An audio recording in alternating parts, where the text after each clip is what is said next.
Almost $100 billion a year. That's the value of the global arms market. And Britain is a huge player, second only to the United States in cash terms. In total, deals worth £7.7 billion were approved last year. Arms sales are licensed by the government, but, as we'll see, countries the UK has human rights concerns about can still buy British arms.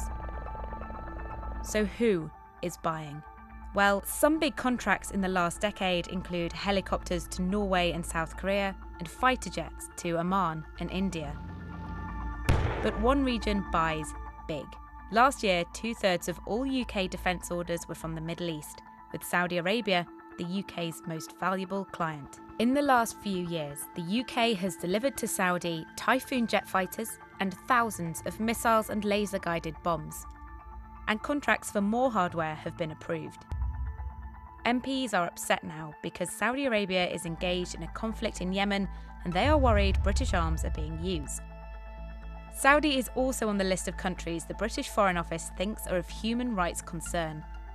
Billions of pounds of defence export licences have actually been approved to almost all the countries on last year's list, including rifles and body armour to Sri Lanka and Afghanistan, and cryptographic technology to pretty much everyone from China to Zimbabwe. There are strict criteria for granting export licences, and the UK government says all these deals are compliant and licences are refused or revoked if they don't meet the guidelines.